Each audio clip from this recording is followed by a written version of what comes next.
goal kicker, Taylor Walker, with a welcome off. Here's Roselli. Roselli kicks the goal.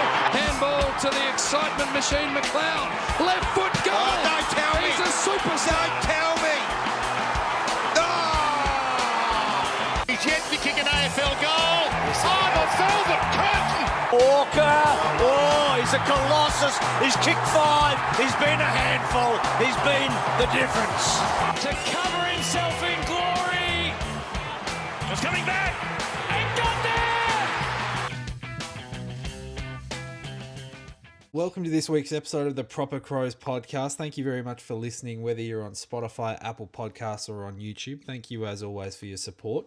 Of course, today we'll be running through the round 19 demolition of the Suns from yesterday afternoon, some general news, and the SANFL win against the Bloods, and of course, much, much more. Not just me here this evening. I'm joined by Dill. Dill, how are you?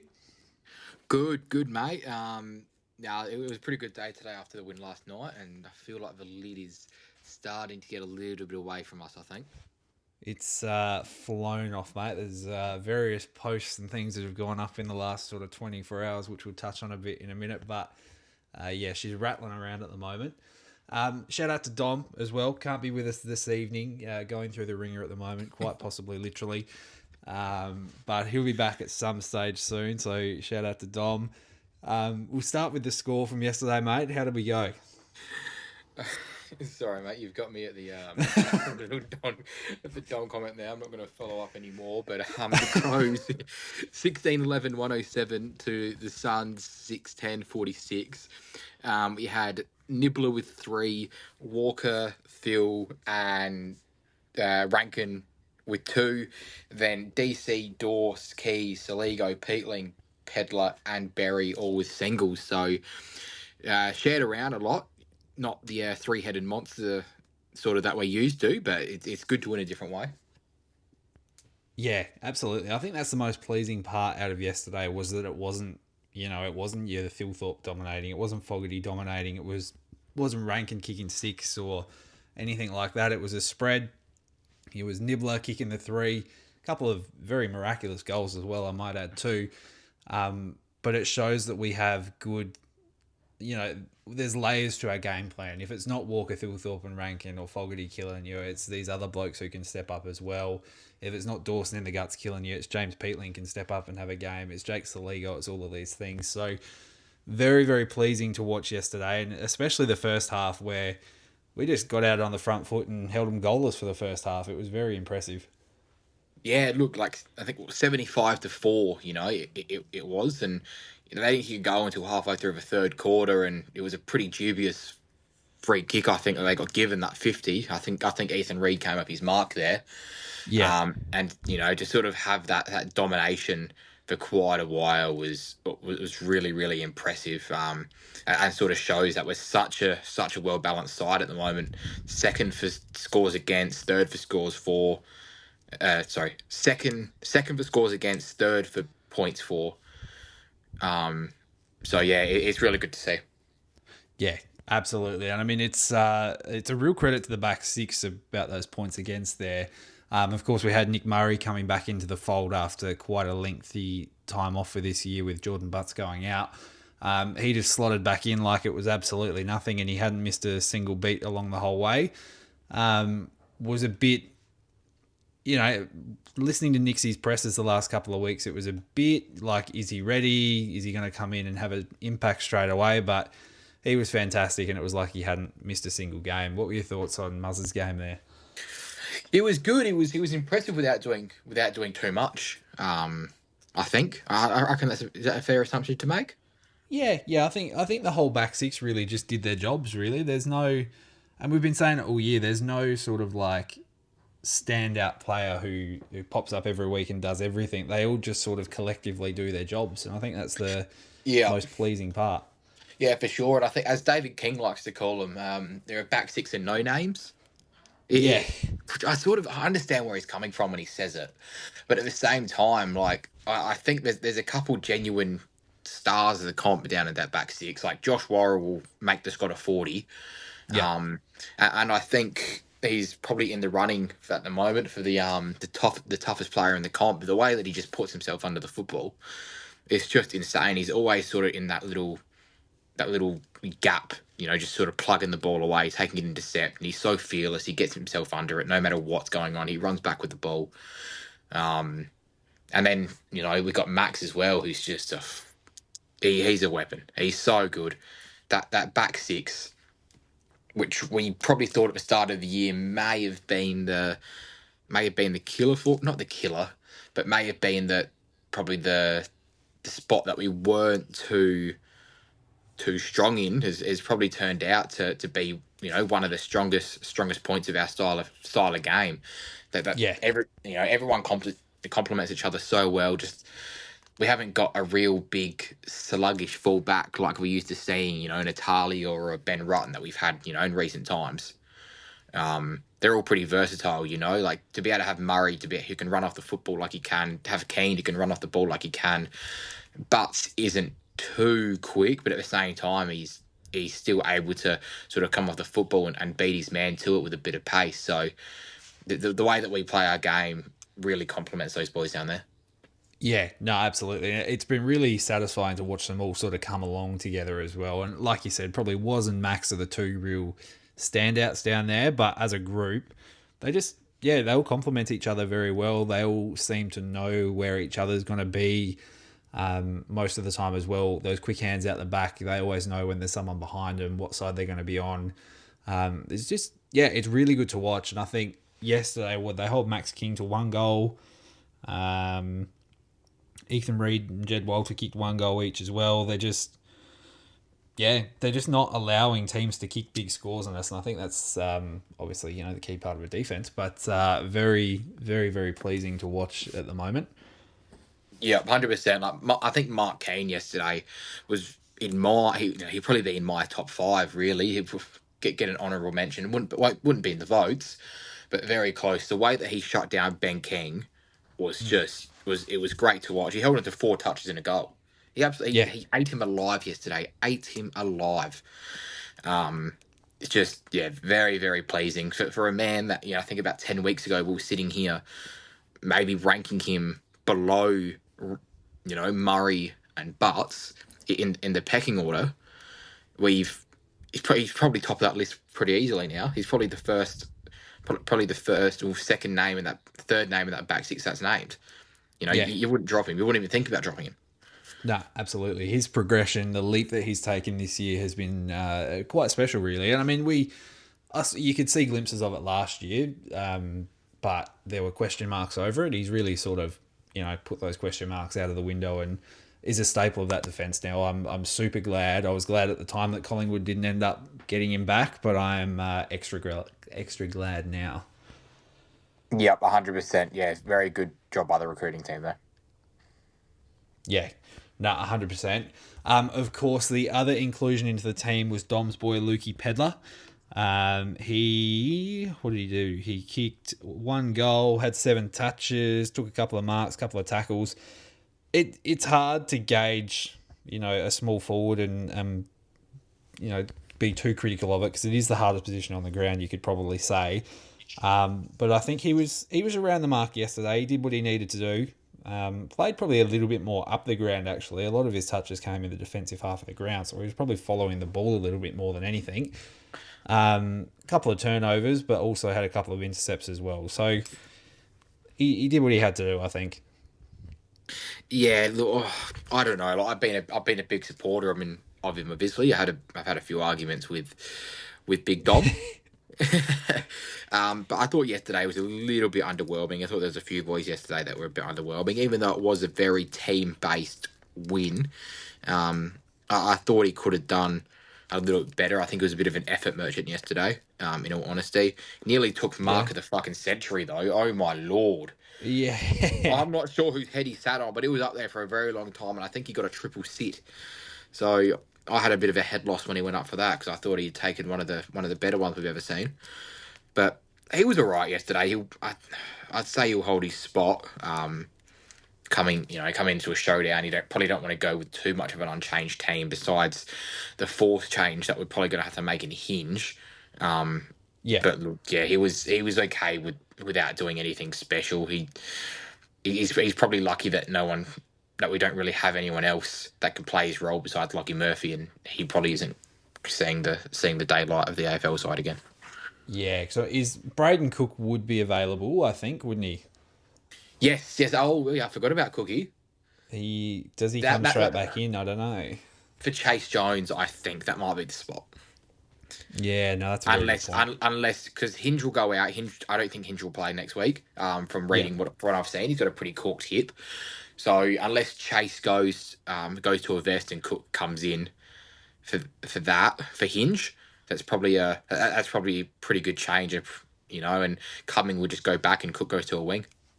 Yeah, no, absolutely. It'd be interesting to see what they do, but I reckon that could be the play. But like I said, yeah, Peds probably holds his spot off the back of that. Like, he didn't set the world on fire, but I think he did enough and he was in the right spots, and that probably sounds really hypocritical for what I've said about Lockie Murphy in the past, but Lockie's had a few more games to be able to work on that craft where Pedler hasn't played as many, so that's one thing to take note of, I suppose. Let's talk about Alex Nilbullen, because he had himself a game yesterday. Let's just run through these stats here. 31 touches, 3 snags, 7 marks, 4 tackles, 540 metres gained, and 2 goal assists as well. He was just doing it all. He's come over and he is just an elite pickup. We thought, great pickup for leadership. And then he just comes out and has 32 and 3. He has got so many more layers to his game that I think anyone knew that he had. He was a great player at Melbourne, but these, the last 19 rounds of his career this year, he has added a layer to his game that no one knew that he had. Yesterday was one of the more complete games that I've seen from a Crow in a very, very long time. That was just absurd what he did yesterday. Yeah. No, absolutely. I mean, geez, we thought he was on early when he kicked that goal, that Eddie Betts-esque goal from Eddie's pocket, indeed. But he just kept getting better, because was that the first quarter or the second quarter? That was early on. And he just, like you said, just the most complete, well-rounded game. He had 4 tackles to go. Yeah, I said 4 tackles in his stats earlier as well. He was just doing it all. The only thing he didn't do was get a hit out, but that's obviously hard for a shorter man of Nibbler's size. Yeah. No, it was absurd yesterday. Absurd. And just very, very pleasing to see. And I think, yet again, it just comes down to the recruitment team of how well that they've done and gone out and got one of those. We're calling him a B grader at the start of a season. That we picked up 3 genuine B graders to plug holes, and we improved the list. But Neil Bullen at the moment, he's starting to show that he's really, really pushing that fringe A grader at the moment. He's playing that role so well, and he's such a mature head. Very, very, very good to see. Yeah, no, absolutely. And I think the best part about it is that metres gained stat. I mean, we know it's a bit of a throwaway stat a little bit, but almost 600 metres gained from a bloke playing, high half forward, small forward is very, very impressive. He had a lot of inside 50s. He had 12 score involvements to go with that as well. He was just doing it all. And 80% disposal efficiency on that. 80% at 31 touches is just pretty insane as well. So he was getting plenty of it, and he was using it, getting it up the field, just doing it all yesterday. It was very, very impressive. Yeah, look, as I said, just adding another layer to his game. I just want to quickly touch on, I know we've gone through this a few times, but going on to how good of a pickup that he's been, I've seen still somehow a little bit of flack on socials about the recruitment and the drafting. I think we know who, Benny. We know who. Don't worry, I know exactly who you're referring to. We know who, but no, I know we can't be serious. But I'm going to cherry pick here. I'm going to go from 2021. Because prior to that, we may have been a little bit grim from 2019, 2020 with the Chase Jones pick, the McHenry pick, and the Fisher McCasey pick. And that probably stuffed us up a little bit, probably stunted the rebuild by a year or two. Would you agree? Yeah, that's fair to say. I mean, I die on the hill that Fisher pick is stiff. I mean, it's stiff. It is stiff. It is very stiff. But at the same time, when you sort of look at the boys that went around him, it's a bit grim. But we picked for a need, and it fucked us over a little bit. But I just want to go from 2021 up until this year. I'll start with who we've drafted. Yep. This is, and I think this will probably paint a picture now of where we're at and why we're in this position. In 2021, we drafted Rash, Saligo, Taylor, and Nankervis. 4 ticks. Two of those boys are, probably pretty fundamental to the way that we play our football, yeah? Yeah. 4 ticks we're giving there. 2022, Max, Dowling, Hugh Bond. Yeah. Probably 2 ticks and maybe a to be decided on Hugh Bond. Yeah, that's fair. Yeah. 100%. But at the same time, all three, Max is obviously one of the, and another one very key way to the way that we play our football. But Dowling and Bond can step in any week and do a job for us. Depth, great absolutely. depth. 2023, we had Curtin, Edwards, Oscar Ryan. Curtin, we know how he's turned out. We'll touch on him a little bit after. Yep. Charlie Edwards and Oscar Ryan yet to debut, but they've been playing pretty good football in the sandful and can step in. And then last year we had Sid Draper, Tyler Welsh. Neither have showed anything, probably at either. They showing anything probably a little bit daft, bit dumb to say, but they haven't come out and gone, yep, genuine superstars yet. Would you agree? Yeah, no, that's fair. And you probably wouldn't expect it out of 18-year-old kids either. Exactly. Which some people don't understand. But anyway, then we're going to go over to the trades since the same year, 2021. 2021, Jordan Dawson. Yep. 2022, Isaac Rankin. Yep. 23, we had no one come in through free agency or trades. But in 24, we had Neil Bullen, Peatland coming. That is 5 guys that have come straight. Oh, we had Chris Burgess as well. But I haven't added him because, but, Dawson, Rankin, Neil Bullen, Peatland coming, all so important to the structure of this football team. So since 2021, we've had Dawson, Rankin, Neil Bullen, Peatland, Cumming, Rochelle, Saligo, Max, and Curtin all join this football club and go on whack. That is, 8 of your best 18 on field. Yeah, basically, yeah. That is a massive shout out to the recruitment team of what they've been able to do and just be able to transform us in 4 years. Because I've said this numerous times. I'm not counting COVID year for Nixie. I'm not counting it. Yeah, no, that's fair. So we've gone from last to potential top 2 in really 4 years. Should have played finals in 23.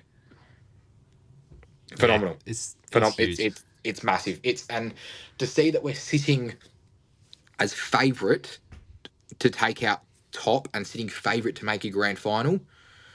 If you said that to me 12 months ago, I would have called you a moron. But here we are discussing it going into probably the biggest month of football that we've seen for this footy club since September of 2017.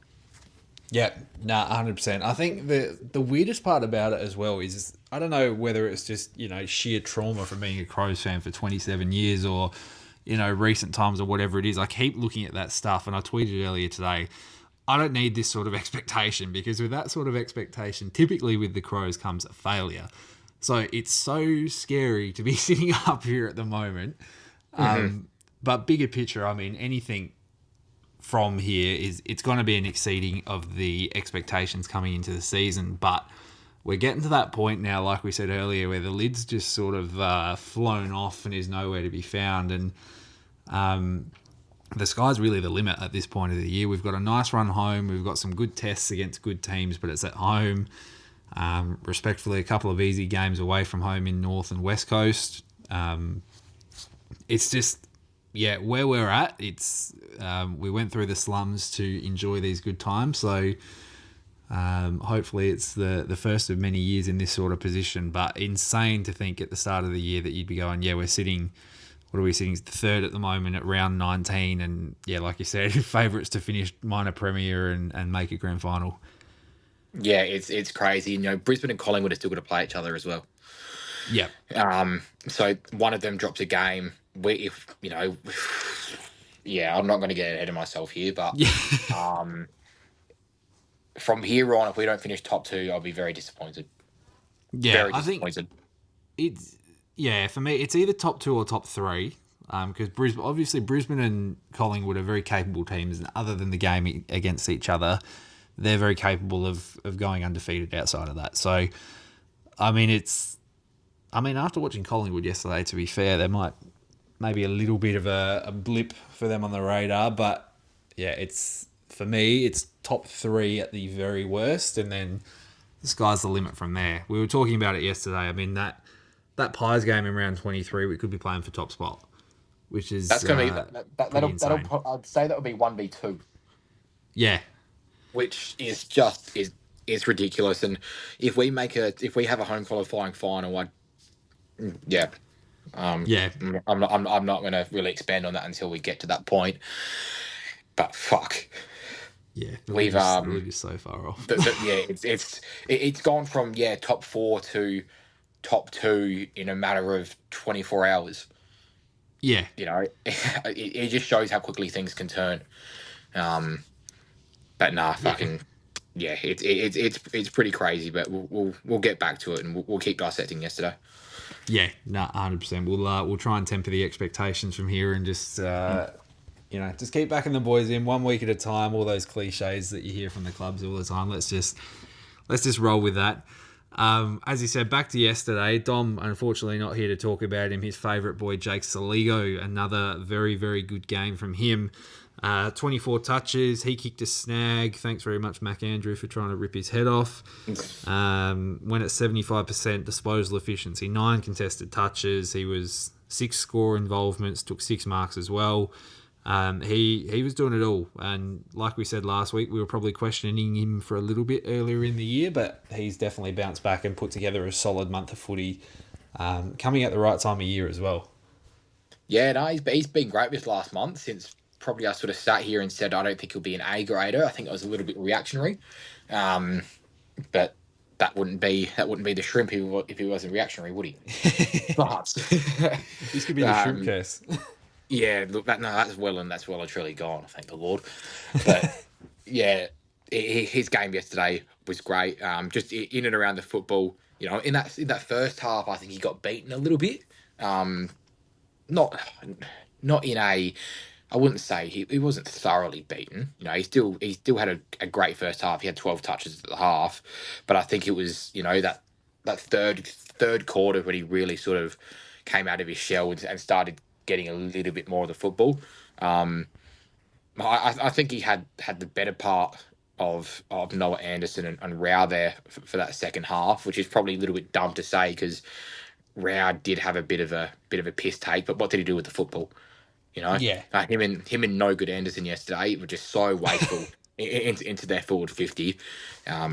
Saligo had 24. What do you have? He had 24 score involvements. Couple centre clearances, a few stoppage clearances. He's just a contested ball. He had 9 contested touches, but it's just what he does with it. He's just able to burst out of the pack and give it to a Jordan Dawson who's in clean air. He's able to, when the ball does go to ground around the contest, when it does come out of that back 50 when we're transitioning, he's so quick to get to that next one and sort of feed out. It's good to see and how he's progressed from such a good start to the year. Then he slowed down mid-season. He's really starting to pick it back up post-bye. So I'm very, very pleased for him. Yeah, no, absolutely. Me too. It's been a pleasure to watch him come back into form. And it is probably what we expected from him all year coming off the back of last year. But very good to see him putting that together. And hopefully he just continues rolling like that. Because, if you look at the midfield and you've got Peatling firing and you've got Dawson firing and Saligo, and it becomes a really strong midfield all of a sudden when they're all firing together at once, and you sort of, Dawson could have an off game and you still got another couple of blokes to pick back up and vice versa. It's a good team effort in the midfield there. He just needs to keep doing what he's doing basically, and hopefully that'll put us in very good stead going forward against some of the better midfielders in the comp. And, when take on the Hawks with Will Day coming back, and you take on the Pies and a few of those teams with really good midfields. Yeah. Just, I think that's a good thing. Like, we haven't got the. Oh, fuck. It's hard for me to say this, but we haven't got that that A grade midfield as to what a lot of sides do. But the midfield goes so deep. If you sort of get what I'm saying, like we don't have that Fremantle midfield of a starting bounce of Hayden Young, Sarong, Brayshaw. Like we haven't got that. But at the same time, you might have Dawson. You might have Dawson as league on a bench, but at the same time, you've got Peatling, Berry, and a Laird or a Rankin in there. Yeah. It's just there's so many boys that can sort of run through that rotation. It's good to see, and so many young boys. We haven't got those old blokes in there. Like 2 years ago, we were whinging that it was Laird, Crouch, Dawson. Yep. It's snapped very quickly, and all of a sudden, it's such a different conversation to have. So, I think adding one more genuine A grader would be great, but I don't think we've got to go and hit the trade table for that. It would be great if we can get Nass across, because my lord, how good has he looked in the midfield the last few weeks? Jesus, watching him yesterday was a work of art. Yeah, it's a bit of Andrew McLeod about him. And I don't say that very lightly either. There is a bit of Andrew McLeod about that boy. But yeah, he's probably the only one that I would go and hit up. I think that's to add to that midfield mix, because you're going to have Sid Draper come through. You're going to have a Dan Curtin eventually, hopefully, run through there. Saligo is just going to be a bigger body next year. It's Peatling is going to be Peatling's 25, but there's the way that he covers the ground. Peatling reminds me of Zach Butters with his movement, how quick he is, how strong he is through the hips. He's not as good as Zach Butters, obviously, but he's got that mould to him. So yeah, it's very exciting to see how well that midfield sort of flourished. Yeah, no, absolutely. And another bloke who we're going to talk about too, who doesn't go necessarily straight through the midfield, but sits on the outside, Dan Curtin on a wing. He has come into favouritism for the Rising Star off the back of another fantastic game. Another 20 touches, another snag, another 6 marks, 3 tackles. He's so versatile. Mm-hmm. Just can go anywhere on the field and do anything you want him to. Took 5 intercept possessions yesterday, had 6 score involvements, had 350 basically metres gained as well, a couple of tackles inside 50, a few rebound 50s. He's just so versatile and can do anything you want. You can chuck him on a wing, you can chuck him down back, he can go up forward and do a job for you. He can run through the guts if you need him to as well and be that big body. I'm so excited to watch this kid blossom, because he is just taken massive steps this year, and he just seems to keep getting better and better. Yeah, look, just this 6-week block that DC has had, we haven't seen any of the other rookies do it. Yeah, I know it's his second year, but at the same time, that this 6-week block that he's put together and the role that he's been given, just shows how much trust this coaching panel has in him. He's playing one of the most important roles on the grounds. He's that next kick down the line. He's covering so much ground as well. He covered 16 Ks yesterday. 16 Ks he covered. So it's look, what he's doing. His contested mark. He's an animal. He is an animal in the air. But for a 20-year-old kid, being able to dominate like he is at the moment. Oh, he's very, very special, and I think he's got it wrapped up. In all honesty, I think it's over. I think that the Rising Star race is over. I think he's won it.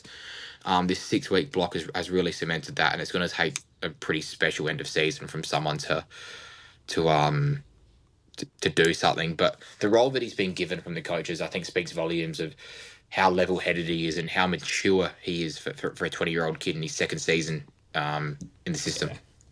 Nah, absolutely. Obviously you've got the threat of Levi Ashcroft, who had a bloody good game on Friday night himself. If he pulls out another couple of really, really good games, it could be a bit of a contest, but he's probably on the trajectory that he's on at the moment. Kurtz is probably in front in terms of winning it, and if he stays consistent with what he's been doing for the last few weeks for the rest of the season, then it's a wrap. There's no one touching it. If you're having 20 and a goal or 2 per game from the wing, you're having a pretty good season. Yeah, Levi Ashcroft, he's a great player. He's going to be an absolute star, just like his brother is. But he's not breaking games open like Dan Curtin is. Like Dan Curtin is breaking game open. Like his first quarter yesterday again he had 8 disposals, 2 marks, 2 tackles, a handball. He had 2 score involvements. Just he does it all. He does it all, and yet again, the recruitment team has fucking smashed it to be able to sort of. We traded up, didn't we? Yes, yeah, we did. We traded our picks to go up to pick 3 or pick 4. We got to pick 6, didn't we? Pick 6? Oh, yeah. With after the academy stuff, we got pushed down After the academy stuff. Yeah. Like we traded up, and it's just ridiculous to me that North Melbourne didn't take him. Yeah. I don't understand. I still don't understand what the fuck that football club is doing. But this isn't Kanga TV, is it? So we'll keep moving.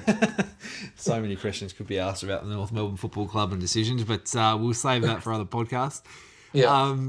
Good recruitment. We'll talk about James Peatling, just another tick on the list for this week. He had another fantastic game. 21 touches, kicked a goal, 7 clearances, which was a team high. Another A-plus recruit for us this year, and another tick for Ogilvy and Reid and all of those in the list management space. It's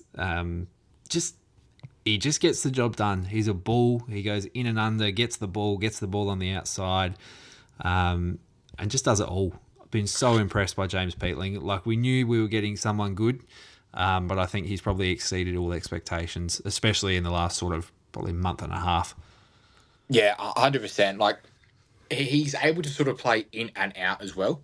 If you need him to, he can play outside of the stoppage and sort of be that next one that receives the football and not a Dawson that gets it there. His ball use can be a little bit scrappy at times. But nah, just the way that he's able to hit the contest when he does play inside, and he's so strong in his hips and he's so quick. His decision making can be a little bit, but look, when you've got a player of that caliber, still winning the ball and be able to hand it off as well, it's the ball use can be worked on, but it's not a massive thing to me, if you know what I mean. Yeah. I'm not upset about it. Nah, absolutely. I mean, I see what you mean. Like, he went 52% yesterday, so it could be better, like you said. But I think he's doing enough with it when he gets it, and he gets it in damaging positions. So he does turn some over, but I feel like when he gets it right, it's spot on, and it's leads in a score. In a very important. I'm not saying that he's wasteful. I'm not going out and saying that he needs to improve at all, because he's been a weapon. Like, he had 4 inside 50s yesterday. So as you say, he is getting it in dangerous positions. He is winning the ball, in his own right and getting. He had 7 clearances yesterday. Like, he's winning the ball. He's playing his role. He's doing what he needs to do.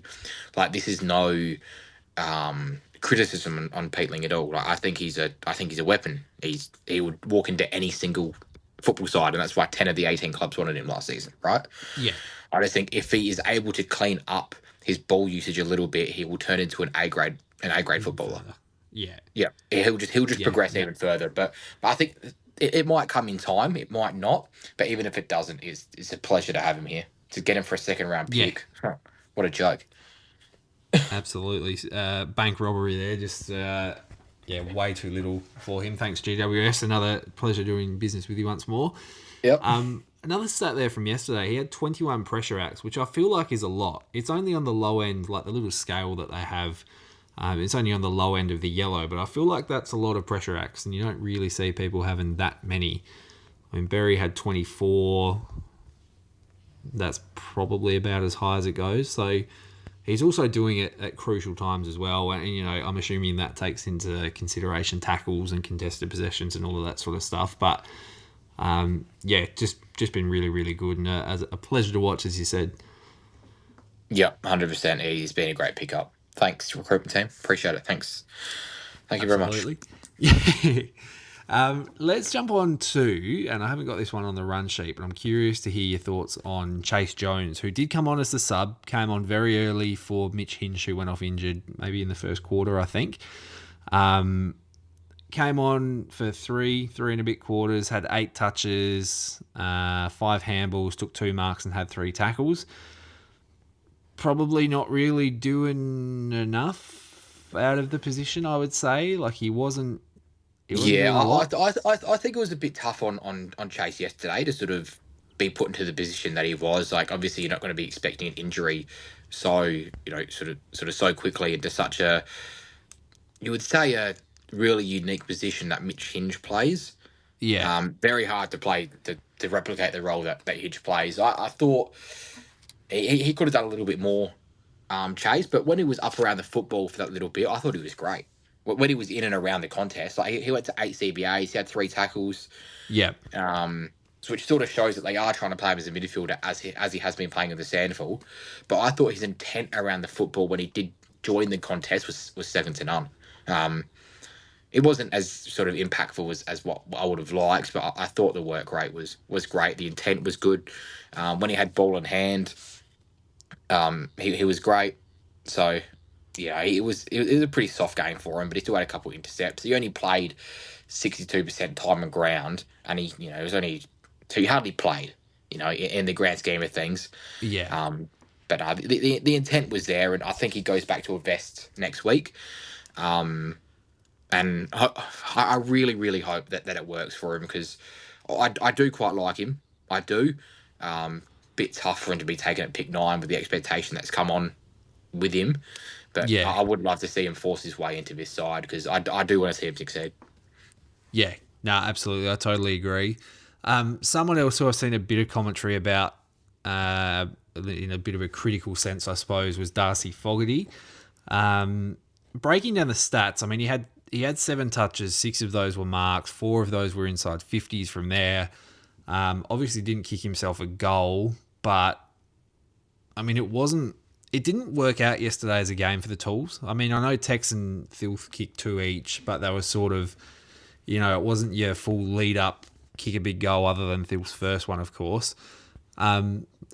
Curious about your thoughts on Fog. I mean, he was okay. Obviously laced out, was it Ben Keys in the pocket, I think, in the third quarter or the fourth.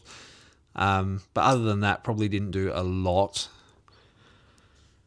Yeah, look, I think the role that he's been playing is a little bit different as to sort of what we've seen him play earlier in the year. Earlier in the year, he's playing that little bit deeper, and Thilthorpe was sort of playing that. He was playing as that last line of the forward line.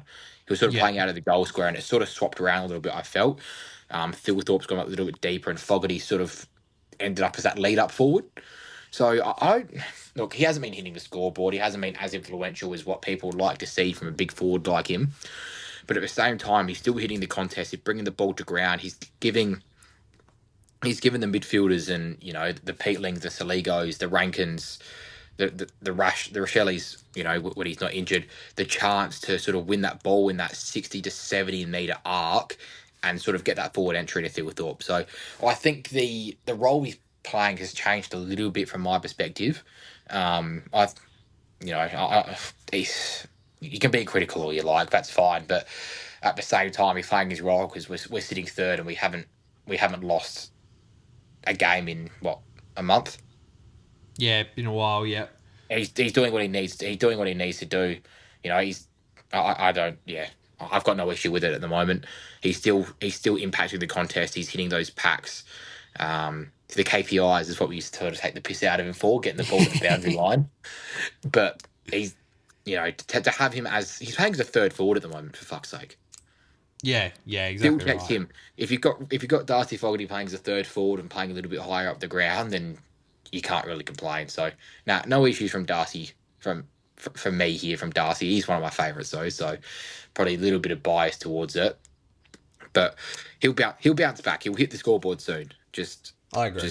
Just watch this space. But I think the role has changed a little bit for him. He's sort of playing a little bit higher up the ground and not sort of playing in that forward, that deep forward role as we've sort of seen him play before. He's pushed up a little bit more and he's probably playing in front of Tex, really. And we're letting Tex sort of play that little bit deeper from what I've seen. I'm not sure if that's just my perspective on it and I've sort of got my brain locked in and that's what's happening. But, yeah, I've got no issues here. He's doing what he needs to do.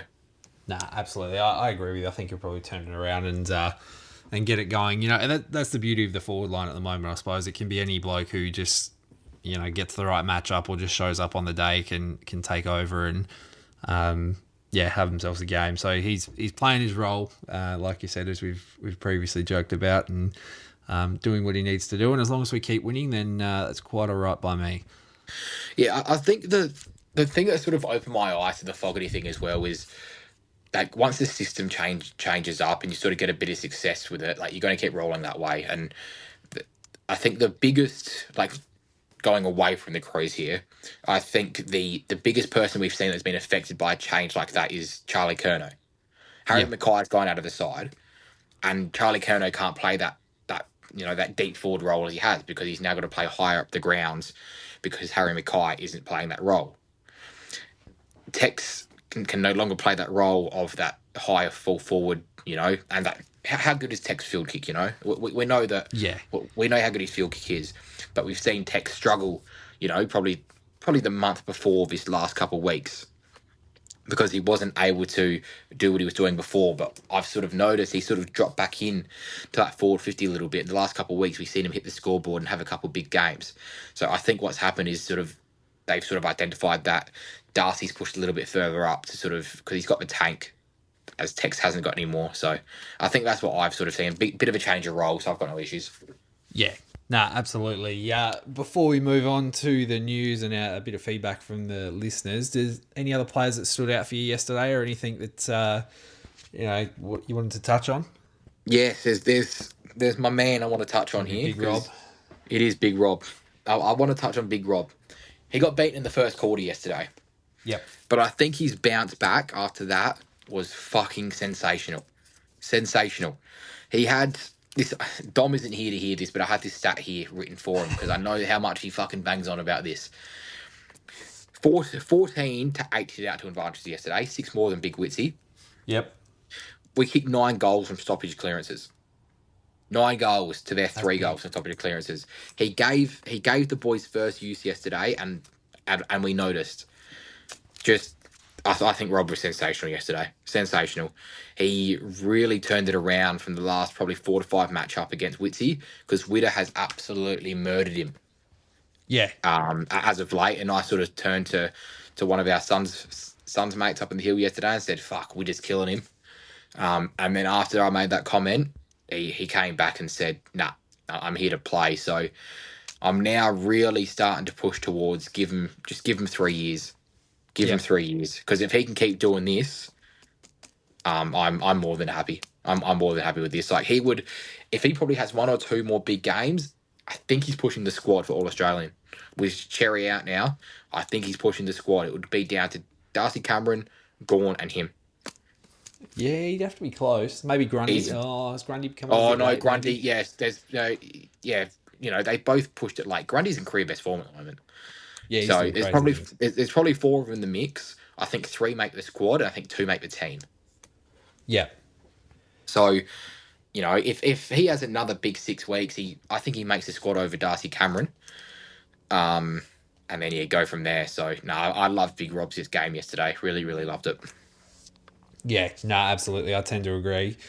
So we'll move on to some feedback from the listeners now. We have got Dave Carnivale, who has doubled down. He on Instagram, he said proper humping, which I love from him. That absolutely launched me last night when I first read that. And on Twitter said go Crow. Very plain and simple. We love it. We love it, Dave. Thanks very much for commenting. Anthony said would have loved a foot on the throat for 4 quarters, but awesome team effort, even spread of touches. There's a few comments about that. The third quarter fade out, if you will. Gold Coast are a good enough side that you're not going to keep them down the way we did in the first half for a full game. I mean, I think we all knew it was coming, and we got a little bit nervous when they kicked 4 or 5 in a row in the third quarter there, but they were always going to have a run. Footy is very much a momentum game. They were always going to come back at some stage, I think. So I'm not too worried about that. Yeah, no, we did say yesterday someone's going to have a whinge about a third quarter lapse, so I'm not even going to buy into it. Yeah, absolutely. Nick says pretty much what we were thinking a little bit earlier. That win means more than last week. Won a different way without the big forwards having an impact. Winning differently is a massive tick. Over on Instagram again, Jay Chamberlain says we're talking flags now. Like we said earlier, we'll try and keep a lid on it, but it's hard not to feel that way. Yoshi Child says Nibbler back in form. McAndrew filthy matchup equals 50-50. Muzz Rusty, great, he's back. I thought Muzz was good. Took a couple of good marks. Yeah, he was, as I said before, he was great without being phenomenal. Yeah, absolutely. Damien Catanzariti, however you may pronounce that. Apologies, Damien. Says, what a win. Genuinely look unstoppable at the Adelaide Oval. Going to be very scary if we finish second. Hammer says, going all the way. End of story. And our mate Matt Samet, the Sax man, says, let's go. Plain and simply. Another great work from him yesterday in the Western Stand pre-game. Yep. Yeah. Good as always, mate. Yeah, I think he played a little bit longer than what he usually did. I think yesterday. I did notice that. They gave him a bit more leeway. Yeah. No, the boys now from Cairns liked it as well. So good to see that it's sort of heading along. And I really hope that the club and the AFL can get a deal for him to play at a home final, because I reckon that would really get the crowd up and running early. Yep. Yeah, absolutely. I can't wait to hear it for this week, Saturday night showdown, and then the Collingwood game, Hawks game. You can tell, like, it's good during the day, but all of the pre-game stuff just amplified tenfold when it's a night game for me. Yeah, that Collingwood game, they better damn well get him back on that fucking top of that stand. If he's on the top of that stand for the Collingwood game during the night, I know probably with insurances and stuff, it might be a bit of a pain in the ass, but get him up there, get him back up there, or get him on a scoreboard or something. Get him somewhere where the crowd is going to be pumping, please. Yep, absolutely. Imagine at Mid-Hill, probably going to be a bit busy for that, but Mid-Hill would be crazy. Yeah, that would be nuts. But we'll see what happens. Yeah. Nah, absolutely. And lastly, over on Facebook, Judith, didn't like the way the Crows played the third quarter. They went to sleep. Jake says, kick straight and we are near unstoppable. And lastly, Tony says, another team effort with some amazing individual performances. Well done, boys. Blue heart, red heart, yellow heart. Plain and simple. Tony, love your work. Let's run on to the votes, mate. Who have you got for your one vote? This could be an interesting one, a good spread.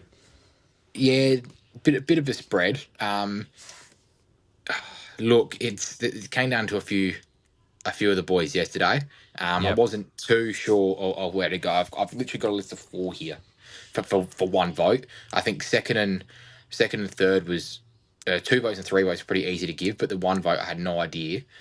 But what I've done, I have gone to Jordan Dawson. Yeah. I think the way that he sort of stood up, when things were a little bit, I wouldn't say tough, but in the third quarter when the game sort of got rolling a little bit, he stood up around the contest and sort of said to Noah Anderson, I'm the big boy here, you can get fucked. Yeah. I'm the All-Australian captain, not you sook, because don't get me started on Noah Anderson. But nah, look, and that goal that he kicked as well, sort of running off, running from the wing, hitting it from about 55 and just rolling it through was absolutely beautiful. So it was massive. Yeah, it was good. So I've got Jordan Dawson controversially at the one, just ahead of Riley O'Brien. Ooh, that's interesting. Rob always sneaks into your votes, mate, so it must have been a big one. Yeah. Who have I got for the one? I think I've got Max at the one. Yeah, just quickly, Wayne Miller was very close to the one as well. I thought he played. We didn't touch on him at all, but I thought his ball use yesterday was absolutely beautiful. Absolutely. He made a couple of little mistakes here and there, but overall was a very, very good game from Wayno. And I think we touched on him last week or the week before. He's come back into the side and he's put together a good chunk of footy as well. So he's going to be vital heading towards the finals as well. And also congratulations to him and his partner for the birth of their child as well. Yes. One vote for me, going to Max. Solid as a rock as always, down back, 9 marks, 20 touches. We touched on him a bit earlier as part of that defensive 6 rock that we've got down there at the moment. He takes my one. 2 votes for you. Josh Worrell. He was great yesterday. 25 touches, 11 marks, just great. Putting him, as I said before, he's so courageous, putting himself under the football, and he seems to do it so seamlessly. Like no effort, he just sort of moves across, gets to the spot, off he goes. So yeah, Josh Worrell with the 2 votes for me. Yep, me too. It's just seemed every time the opposition's going forward, you sort of and you look up to where they're going. Like they kicked a lot to Ben King yesterday, and there would always be like a Keane or a Murray on King, but then in between, Joshy Worrell's just standing there ready to take the mark. I lost count of how many times that happened yesterday, but he is always just in that right spot, ready to intercept. He's so good at it. Yeah, I think it probably helped a little bit as well. They've got such a young forward line down there, but even against the bigger teams and the more experienced teams, he's just been an absolute weapon. And he's 24, so he's really starting to come along. But if he can get a bit of muscle to him, watch out. Yeah, 100%. And I probably don't really need to ask you who your 3 is. It's going to be pretty obvious. Alex Newbullen sitting at your 3. Yeah, I think we've both got him for all the reasons we went through before. Yep. Absolutely. He was just electric and very clear standout in what was a pretty even game. We'll run over to the news now. Matt Crouch returned from his injury in the SANFL. Of course, we'll go a bit more in depth on that in a second, but a good return.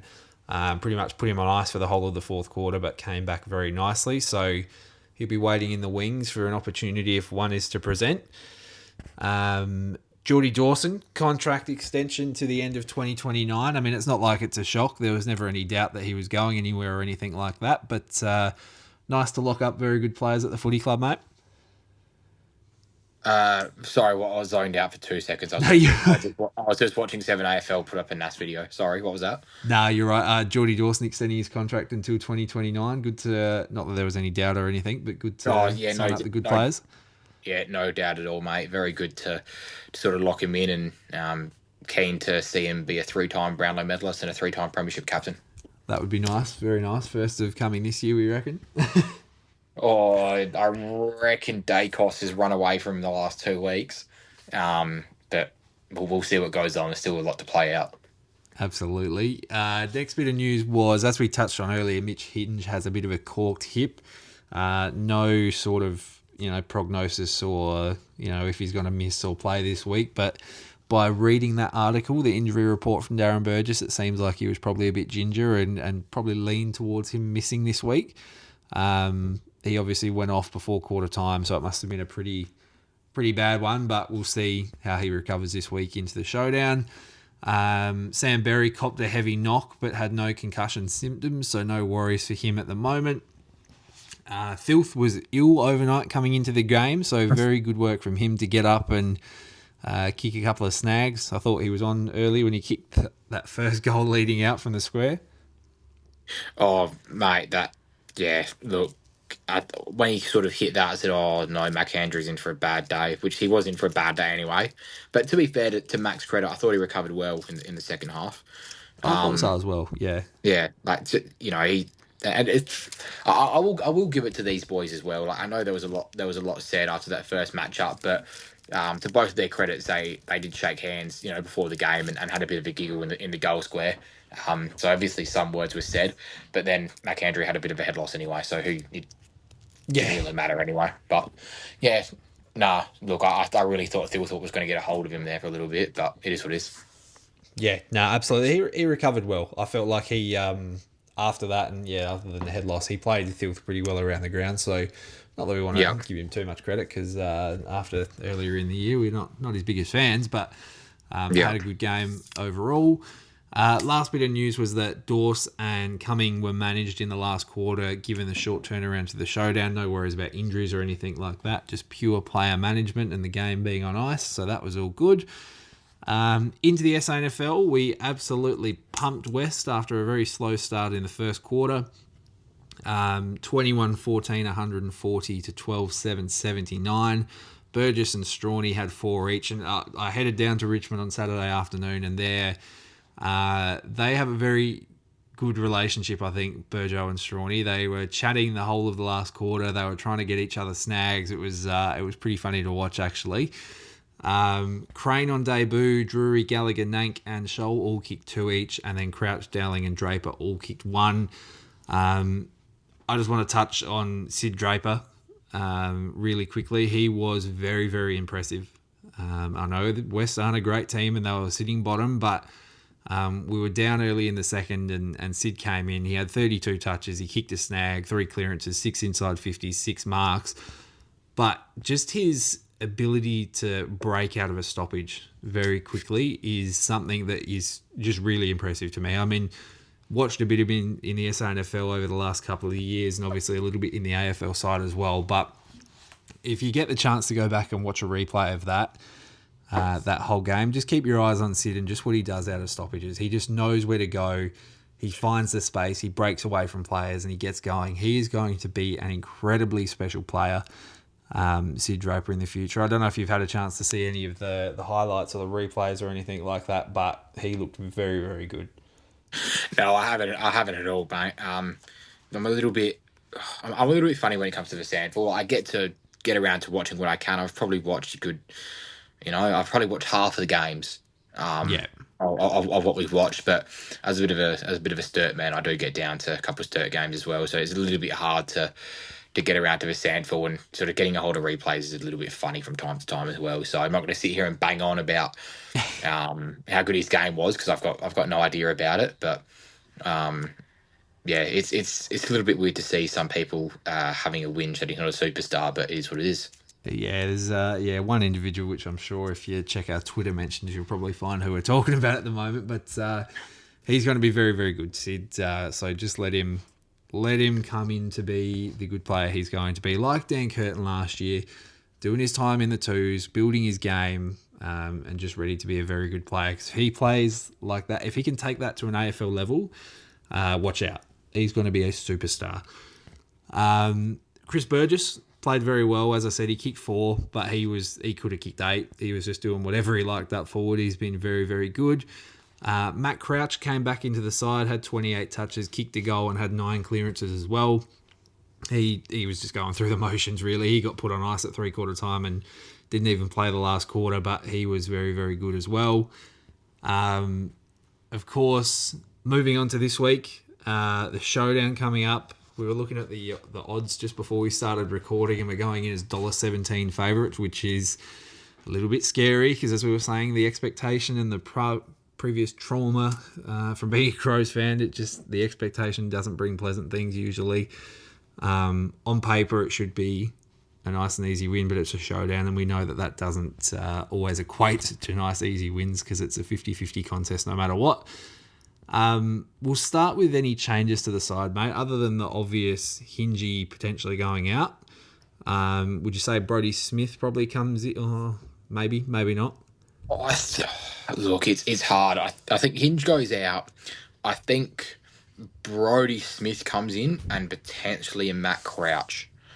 But I don't really want to ruin that midfield mix. As I was talking about, like we've been so good with that midfield mix at the moment. So many players are able to run through. I don't really want to ruin it, but when you've got a player of Matt Crouch's caliber that's sitting there, you can't really say no to it, can you? Yeah, no, that's the hard thing. I'm very much like you. I'm very hesitant to make too much changes to a system that's working incredibly well. I'm probably more of the thought that if it's not broken, don't fix it. And it's hard because I agree with you. Crouchy is a good player, but it's worked so well since he went out. In fact, I saw a bit of a dumb tweet the other day talking about how we've been so good since he went out of the side, as if it corresponds in any way possible. But yeah, I don't know. I'm hesitant to change it too much. I'd probably give him one more in the SANFL, and then maybe we can look at it after that. I think what might happen, if Crouch goes out, I think Zach Taylor will go out. Yeah, that's probably the one. I think that's probably the one glaring. I wouldn't say glaring change. I've just gone and said that, I'm not sure who comes in, but I think if it is to happen, and I think what probably will happen, I think Zach Taylor will go out, and I think that Matt Crouch will come in, and then you'll probably see Sam Berry get a little bit more of a forward rotation. Yep. No, absolutely. That's not a bad call at all, really. It's probably... I feel like I say this every week and I sit on the fence, but it'd be very interesting to see what they do with the squad. I'm probably more of the opinion don't need to touch it too much, other than obviously force changes. But yeah, we'll see what the coaches come up with, and there's no reason to think that anything that they're going to do is wrong at this point because they've got a pretty good track record Yeah, this year. but at the same time, Benny, would you? I think this is the question really with the Matt Crouch change. Would you rather Zach Taylor in the side, or would you rather Matt Crouch in the side? Yeah, you're picking Matt Crouch. Yeah, Probably every and day then of the week. I think the other side of that question is: would you rather Sam Berry playing in a forward role, or would you rather Zach Taylor playing in a forward role? Yeah, you're probably going Bears, aren't you? Yeah, so I think that's my thinking towards that change. I think Matt Crouch does. The more that I'm sitting here and actually and vocalizing it, I think Zach Taylor will go out, and I think Matt Crouch will come back in. Yep. No, that's very, very possible. I mean, yeah, as I said, it's probably going to be interesting to see what they do. It's a bit hard to predict, but yeah, we'll go with that. I don't mind those changes Yeah. at all, to be perfectly honest. I think we've got another week for Charlie Edwards coming back in as well. I've already seen a couple of posts on Facebook and Twitter about banging about Charlie Edwards, so I think we've got another week of it. Yeah, from what I saw on Saturday, he obviously it's hard being a defender. It's a bit hard to judge how he went. He had 20 touches, took 9 marks, had 4 tackles, so he was playing pretty well. But I don't know where he slots into that, and I'm not really of the view to take a punt on a debut at the moment, especially not going into a showdown, especially not when we're talking about, potentially playing for top 2, top 3 positions. I just stick with what's working. We don't need to change it up for the sake of it. Charlie's time will come when it comes, but I just don't think we need a forced change to make it happen. Yeah, 100%. And just quickly on the on maybe Brodie Smith coming in. Yeah. I heard a bit of a story the other day. I'm not sure if you've heard this, Benny, but I do want to share it to the people that might not have heard it, because I was in tears listening to this story on the way home the other day. So obviously he was dropped for the Bulldogs game. Yep. But he went over as a travelling emergency, right? And so anyway, he's been told the news that he's been dropped. He was pretty deflated, and then told, you're not playing Sandford either. You got to come over as a travelling emergency. And he was pretty gutted about it. He was sad because I wasn't very happy. He was pretty deflated going all the way over there just to sit in the fucking stands, all this sort of stuff. But anyway, he was sitting in the stands. The boys got a win. He was pretty happy about it. They're down at the stands, and one of the fitness coaches come down and said, Brodie, you've got to run laps. Because obviously, if you're emergency, you've got to run laps. And Brodie's gone, fuck. So anyways, he's got the gear on. He's walking up the Marvel race. And there was a kick and catch out there after the Bulldogs game. And the security guard goes, nah, no one else allowed on. Like after these guys off, we're done. We're finished up. And anyway, one of the fitness boys has come up and goes, nah, we've got clearance for this. Like he's got to do this. He's got to warm down. And he goes, while people are out here not doing it, you've got to run on the synthetic. So anyway, there's all these people out in the oval, and Brodie Smith is there running laps around Marvel on the little, the synthetic patch I'm talking about. Yeah, he's running laps on the synthetic pitch, and he was saying it actually turned into a bit of a laparona for him. So people, he's got people yelling at him from the corporate box saying, "This is bullshit, Brodie. They shouldn't have dropped you." And apparently Brodie Smith is yelling back at these boys in the box. He's stopping signing autographs and everything. And then it turned into a bit of a run and walk situation. So he's walking around, he's having a bit of a yarn, and this is his words. The cheer squad have packed up all their stuff, and they've said the same thing. You shouldn't have been dropped, Brodie. Blah blah blah. They've had a word, and so he's gone from being pretty pissed off to pretty happy about it. He's having a bit of a laugh. As I said, he's having people from the corporate box, and apparently what's happened is there's been a few boys that are helping the cheer squad pack up. The cheer squad's walked back up, and they've started singing his fucking goal song. Am I ever gonna see your face again? And apparently Brodie Smith has yelled through the thing, "No way, get fuck off." So, and he was pissing himself. I think it was on the Crow Show on Triple M. the other day, and I was fucking losing. I thought it was a ripper story. Imagine that, not being in a filthy mood, then having going to run laps, and then ending up everyone's out there watching you do it, and you're getting a bit of a lap of honour, getting fucking, joyed on from a few Crows fans. So I thought that was a great story. The way that you told, I thought it was a great yarn. If you get the opportunity, I might send the link out because I think it was great. I was in raptures.